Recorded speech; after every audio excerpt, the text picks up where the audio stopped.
guys? Welcome back to Strong Successful Male. So for today, I'm going to go over this great email that was sent from a subscriber. This is from a guy. He is 45 years old, a retired Marine, and he's going to share his story that so many of you guys are definitely going to enjoy about how, like many guys before him and many guys after, this guy was doing really well for himself until he met that girl. He met that hot girl that came into his life, and let's just say caused him to act in a way that not all of us would like to admit that we would act, and ultimately, just like so many guys, gets burned pretty bad. However, you're going to see not just was he burned badly there, but also other life circumstances definitely kept him down for a while. However, a masculine man, and not to mention Marine, can't stay down forever, and this guy makes one hell of a comeback. One hell of a comeback.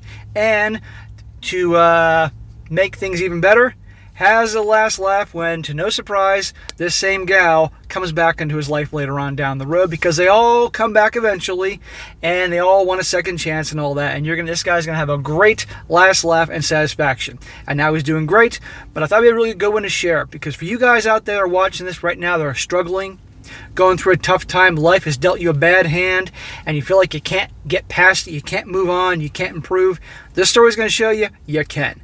It's going to take effort, but you can do it. And so I think a lot of you guys will really enjoy this. It's a really good one to end the week and start the long holiday weekend here in the United States with. So I'm going to jump into it. It's a long story. You can see that by the numbers here on the video, but it's definitely worth your time. So it starts off, it says, Dear SSM, I'm a 45-year-old recovering blue pill, sorta, that has been listening to your channels for some time now. I'm writing this to you because I've always enjoyed your stories and articles. I appreciated your analysis and thought that if by some chance you decided my story worthy, it'd be of some help or insight to other men, and possibly some women, that are in a similar situation. Just to be a little proactive with the comments to come, this is the third revised draft I'm sending you to cut down as much as possible just in case you do read it. Because of that, there are a lot of gaps and details that are missing, which would lead those who have served in the military to question the validity of this, not to mention adding a few more pages. I have nothing more than my word and honor that all detailed is factual and about sporadic. So, okay, there are some things missing in this story, but instead of having it being a 15-page story, it's a 9-page story. So you left some things out on purpose just to cut it down, because we don't have time to sit here for an hour, but you can do half an hour. He says, growing up, I was quite active in martial arts and various sports: soccer, baseball, hockey, competitive swimming, and rugby. Out of high school, I joined the U.S. Marine Corps, and by the nature of my job, I grew into what I like to refer as my formidable years. I was an avid runner, 5 to 10 miles a day, would routinely swim the Pacific Ocean to the 3/4 mile buoy, 1.5 miles total.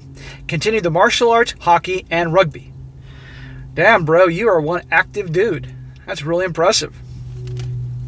Soon thereafter, I started competing in triathlons and Ironman competitions, which were a 2.4 mile swim, 112 mile bicycle ride, followed by a marathon of 26.2 miles. Holy effing shit, man. As one can imagine, I was chiseled out of granite. In 2000, I received orders to leave the fleet and head to recruiter duty in Cincinnati, Ohio. There I found what a set of dress blues will do to women not accustomed to seeing that uniform regularly. They do love a man in uniform, that's for sure. During my time in the streets, I came to know all the families of the young men and women joining the Corps quite well, and they were all an extended family to me. One such family of a young man that joined also had a sister, let's call her Jill, who was an absolute knockout that turned his head everywhere she went. Jill was determined that she was going to be a Marine, just like her older brother, and nothing was going to stop her.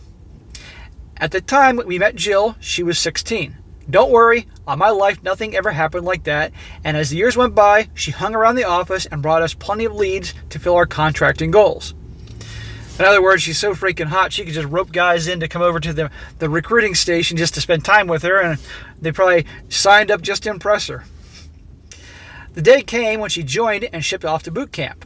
I couldn't help but think to myself, thank God she's finally gone, because the last year she was around, she got prettier and bolder with her teasing and joking around the boys. While she was still in boot camp, I received orders and transferred back to the fleet. I was back into my routine once again, and all was well. Roughly 2 years later, I got an email from guess who? Jill. She informed me she was going to be on the base where I was stationed for a couple months and wanted to meet to do lunch and catch up. I thought nothing of it whatsoever and agreed. The day came, and we met at one of the fast food joints on base. Really quick, for those who haven't served before, the cami uniform is not at all flattering to the female body whatsoever, and a woman who is a 7 or 8 on the town will easily look like a Beetlejuice in uniform. However, if you see a woman in camis who's an 8, well, it only gets better when she's got regular clothes on. When Jill walked in, I had to really check my bearing and keep my composure professional, but holy smokes, she was absolutely stunning. Yeah, and she was obviously like, I don't know, like what, 19 or 20 or something like that, in her prime, and she's smoking hot. And even the guys that have their shit together, even they have to work to keep their cool from practically like drooling. And I might add, she's obviously used to this. She was a bombshell, and she knew it. Let's pay attention to her that she knew it part. We caught up, laughed, joked, and even called her parents to say hello after all that time. We left each other with plans to meet again and physical training together while she was there. Define physical training, brother. By the end of the week, lunches turned to dinners and physical training sessions became heroically athletic sexual event encounters quite literally anytime, anywhere, and around anyone. She decided to divulge to me that she had a crush on me when we had first met and wanted to start an official relationship with me. Well, duh, of course she had a crush on you. She was always there with you and flirting and all that, but she was underage, and thank God you didn't give in to that impulse. I didn't know what to say at first, given the rank disparity. He says in parentheses, your military listeners will know what I'm talking about. But after some time in convincing myself that it was only technically wrong, I agreed. Smack. Her unit was based about a 3-hour drive for me, and we took turns driving back and forth over the weekends. To be honest, during that time, I couldn't have been happier, and even though we got to see each other on weekends, it was a great time, and unbeknownst to me, I developed a severe case of one-itis. Smack. In other words, you thought, just like the movies, you found the one. Out of all the people in the world, like close to 8 billion, I guess, she's the one. That the universe put her in your life. Blah, blah, blah. And when guys start having that type of mentality, that's where things usually go to hell in the handbasket. That's when they start putting the girl on the pedestal. That's when they stop checking her when she's pulling BS. That's when they stop drawing boundaries. That's when they stop being the guy that the alpha that they usually, a lot of these guys are. The masculine alphas turn into these, pleasers and these betas. Because they can't resist that, what. After about 7 months or so, I decided to invite her to meet my parents, and I started my hunt for an engagement ring. Smack. 7 months? You know better. It was about that time a name started floating around her end at the conversation of a coworker. Let's call him Santiago. It's the Marine Corps, so I figured it was just a new guy, nothing to worry about. Later I'd find out that Santiago was our new section head, which was alarming because she never mentioned him by his rank. And it was just Santiago, as though he was an equal or just another buddy. When women start talking about other guys out of nowhere, pay attention to that, guys. I say that all the time. It's a red flag. As our relationship continued, Santiago's name would find its way into the conversation along with the names of all his friends of similar rank. Then it started. I would make my way to her place like normal, but when it came time for her to drive to me, there was something that came up and she couldn't suddenly make it. Notice this is starting to happen after he was convinced that he wanted to propose to her and figured that she was the one. His behavior changed, and now her behavior changed. And remember, this is a smoking hot young chick in her prime that can get any dude she wants. And as you all know about girls, attention and validation is a drug to them. Not to mention ride the carousel's a whole other drug. says, then it started. It says, then it was something going on during my weekend, and she didn't want me to waste a trip, and we would be able to see each other. I mentioned before how I was sort of blue-pilled because during this entire time, I had red flags going off in my head. Saw the disrespect, knew what was going on, but I didn't say anything. I remained silent and didn't lay down the law, to use your paraphrase. So once again, smack to me. Yep, you know it. And why didn't he lay down the law? Why didn't he draw boundaries? Why did he see the red flags but not act upon it? Because he was so smitten with her. Because he was so in love with her. And he started, treating her like the center of his universe and the queen. And there's no way she could ever do these types of things because of how good she was to me just 6 months ago. When a guy starts putting her on the pedestal, kissing her ass, making her the end-all be of his existence, even the gals that actually are pretty alright start to change. It's a common theme in all these stories and emails and articles I go over, guys. Then came the weekend.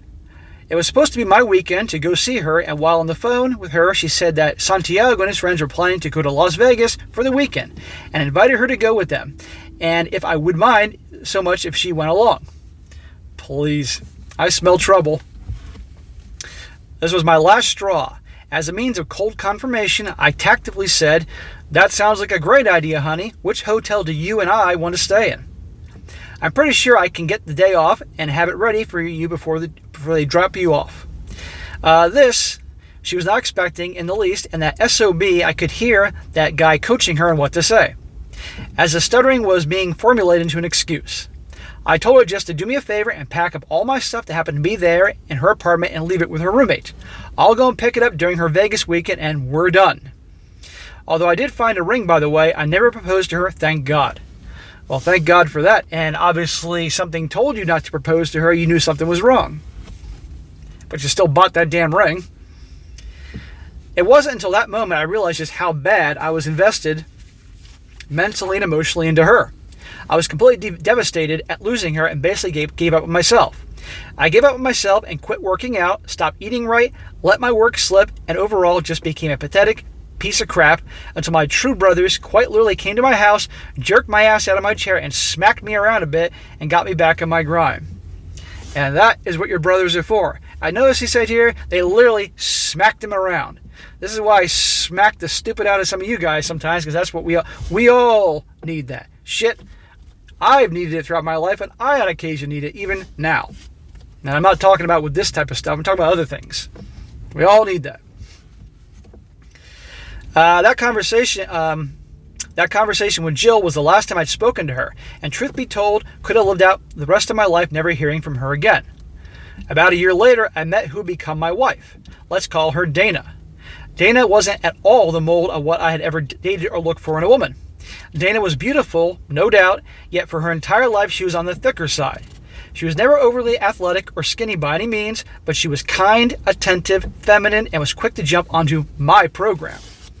Translation, she was a feminine, submissive, traditional gal, which nowadays is extremely rare. It was quick to end though. We only dated for about a month because all the time I met, I was already in my workups to deploy once again to Iraq.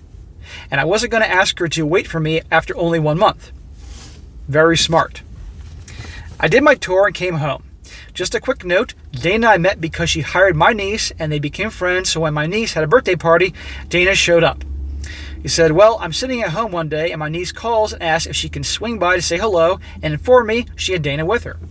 My niece is sometimes too smart for her own good. Dana and I hit off immediately and picked up right where we left off. Your niece so did that on purpose, and you know what? Looking back, you can thank your niece. A few months later, I was training for my next Ironman and decided to test gravitational theory by flying off a cliff after the brakes on my bike failed. I fell roughly 25 meters and shattered the entire left side of my body. Cracked skull, broken clavicle, broken ribs, broken arm in 8 places, broken hip, broken foot, and damn it, if all that effing bike didn't land on top of me to top it off. Holy shit, brother. Dana was there at the hospital, at my surgery, at my house, helped me get in and out of bed, helping me eat, make sure my meds were taken on time, and even helped me in the bathroom. This woman wasn't my wife. She was my girlfriend doing devoutly wifely duties. After it was all said and done, I knew I was going to marry her. I was medically retired from the Marine Corps with Navy medicine telling me that I will never run again and would most likely never walk right again. So right here, the doctors are saying you're never going to run again and you're never going to walk right again. Essentially, he can't do all the things that he loved. Because remember, before he fell into that depression, when that Jill chick ruined everything, triathlons and marathons and all that stuff, amazing physical activities. But notice this girlfriend. She is there by his side for everything. How rare is that, right? I mean, seriously. Usually when guys go through that type of misfortune, that's usually when the girls hit the road or complain because that guy can't make any money anymore or can't do what he used to do even though he's physically hung up. Not her. This is rare. That was it.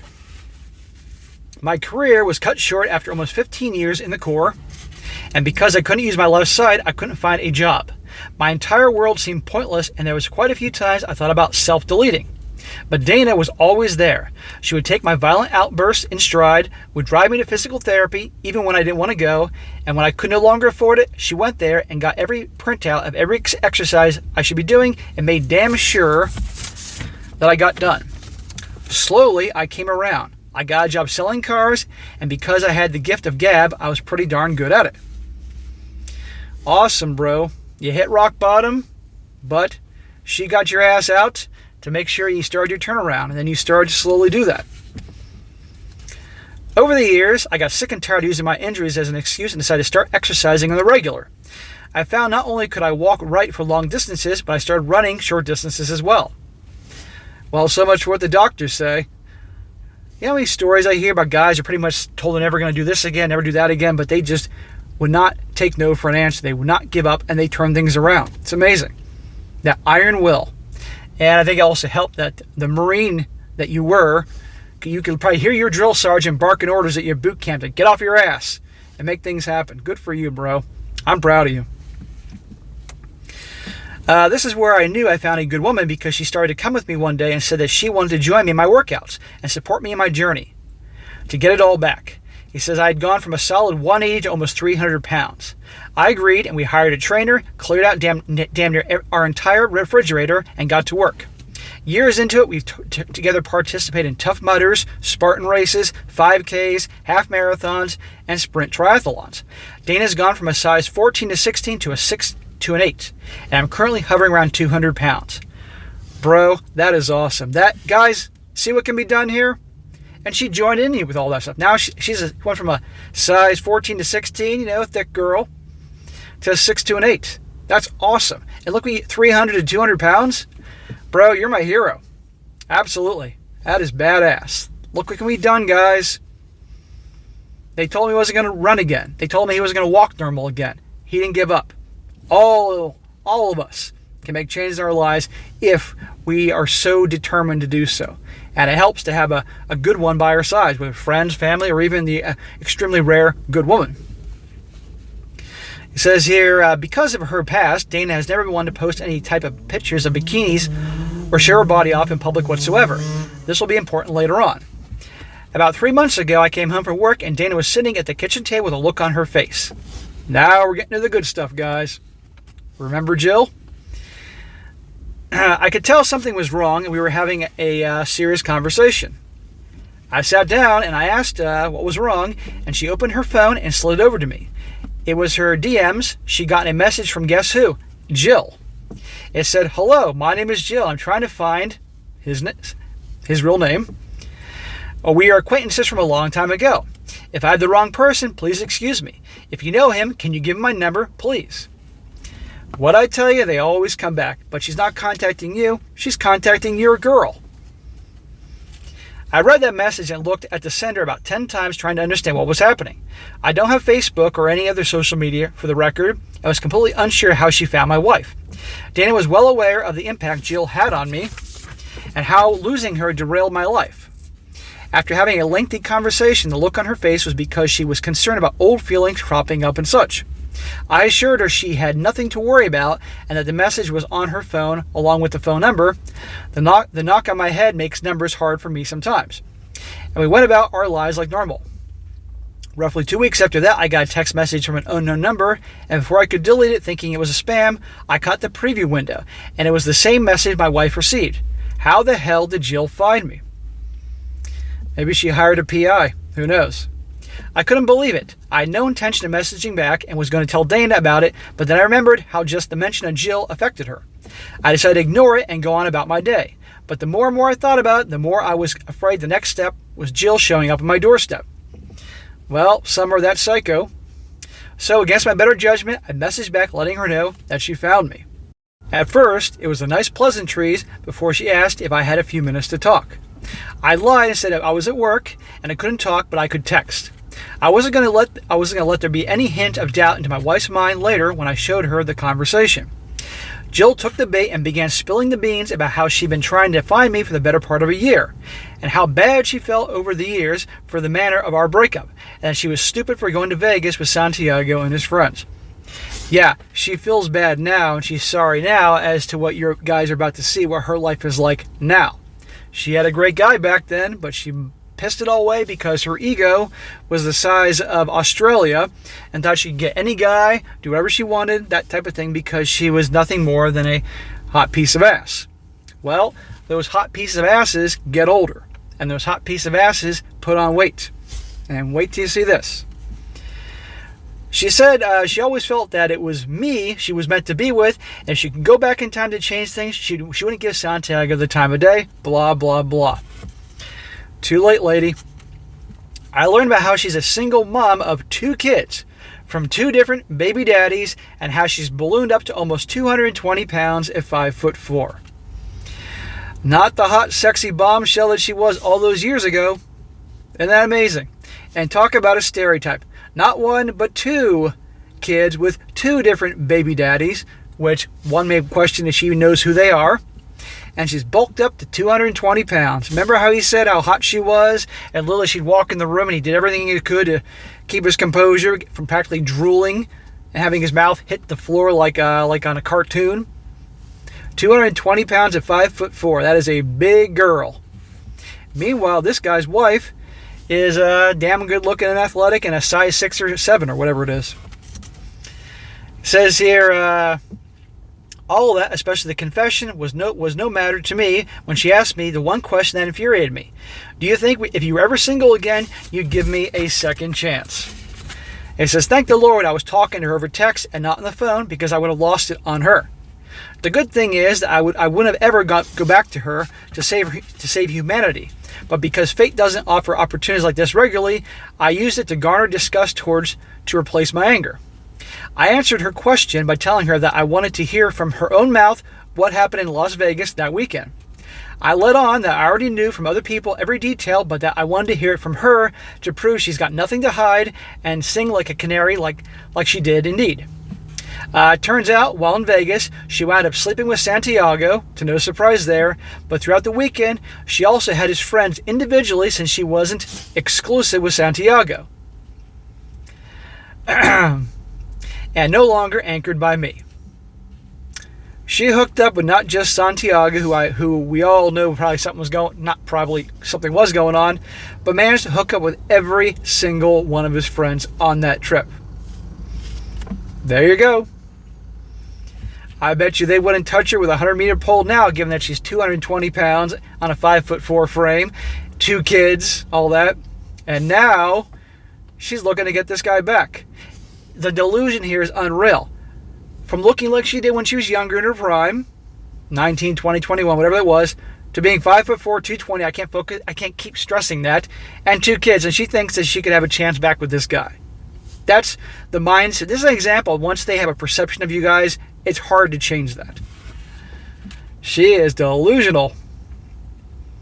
They, of course, talked amongst themselves after many drinks and finished off the night with her as their main course. Hot damn, if that wasn't where she picked up baby number 1, and the drama of finding out which one was the father was scandalous to say the least. That was it. That did the trick. And I was absolutely repulsed by that I told her I could never be with her knowing she had passed around like a toy so much that she had no idea who her child's father was. And it's not Santiago's, by the way. At the end of the conversation, I informed her that I would be blocking her number, wished her and her family good health, and that she never attempts to contact me again. Once that conversation was over, I called my wife and told Dana she needs to change her profile picture on Facebook to the photo of us at the end of our last Tough Mudder, giving the huggy, strong bicep couples pose with her in short shorts and a sports bra showing off her new boobs and banging body. She at first refused, but I insisted and told her it'll make sense later. Reluctantly, she agreed, and later that night when I got home, she was beaming at me and couldn't stop smiling. I asked her what she's on, and she got her, and that's got her in such a happy mood, and she showed me her Facebook feed under the photo. It was nothing but praises and accolades for her progress and how good she looks, etc., etc. Well, let's not let that go to her head. You know this. I smiled at this time as it was my turn to slide my phone across the table. She read the entire conversation, at first with fear, then with curiosity, finally with revulsion, and looked up at me when she was done a little confused. I said she's been Facebook stalking me through your page, and that's why I had you change the profile picture. A slow, almost fiendish smile came across your face, and she said, no bullshit, said, I'll give that bitch a week to oogle before I block her, but I'll leave my picture up. I never thought it would happen to me, but like you say, they always find a way to come back. Thank you for your time, and feel free to contact me for any clarifying information. Bro, that's a hell of a story. That's the kind of story we all need to hear. I'm so proud of you that on so many fronts you turned your life around. And you hit rock bottom for a while, and a lot of guys would have quit when you had that major injury, on top of the depression you had from the girl, just who you were in love with and thought you were going to marry, treating you like that, and that was it, like you were a piece of garbage. You made a hell of a comeback, and you met that girl. And your wife, she has the qualities that are extremely rare in today's world. I think that's great. And of course, the great ending with that girl calling you back, thinking she had a shot with you, all 220 pounds of her and her two kids. She probably doesn't know who their baby daddy. I mean, an example of the delusion there. So you got to enjoy the last laugh. But like I said, they always come back. But to think that she even thought she had a chance with you, I mean, get the hell out of here. And obviously knowing that you're married and have a wife who's better looking than her, hilarious. I guarantee those same guys wouldn't at all interested in her now. And that's what happens. It's amazing. But bro, great job. And I want to say this. I'm really happy that you got yourself a rare for these days, great girl that was supportive of you and loyal and helped you back to health and is, as you say, it seems like traditional and all that. But remember the important lessons of this channel. You don't put them on a pedestal. You don't kiss their butt. You don't make them the center of your universe. You know that. You check them when they're being difficult. Even the cool ones are going to be a pain in the butt on occasion. You check them when there's any disrespect. You know all the important lessons that I teach, as well as guys like me.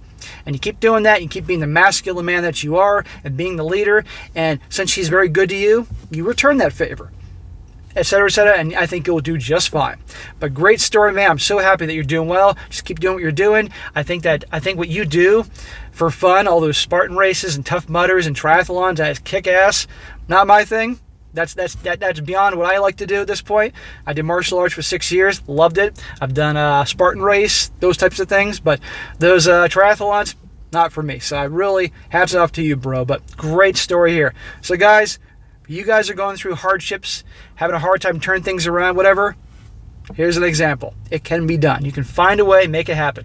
And those of you guys have been burned by that girl, and you know what I'm talking about, really hurt you and left you high and dry, they always come back. They'll always come back, think they got a chance with you, and you get to enjoy the satisfaction of you bettering yourself. You get to say, kiss my ass. So, all right, guys, that is it for today. Be sure to comment down below. Let me know what you think about this. Let this guy know what you think. And guys, if you got a good story you'd like to share, by all means, email it to me, strongsuccessfulmale@gmail.com, and I'll definitely cover it down the road. And be sure to like the video, share with your friends, and subscribe. And I'll catch you next time.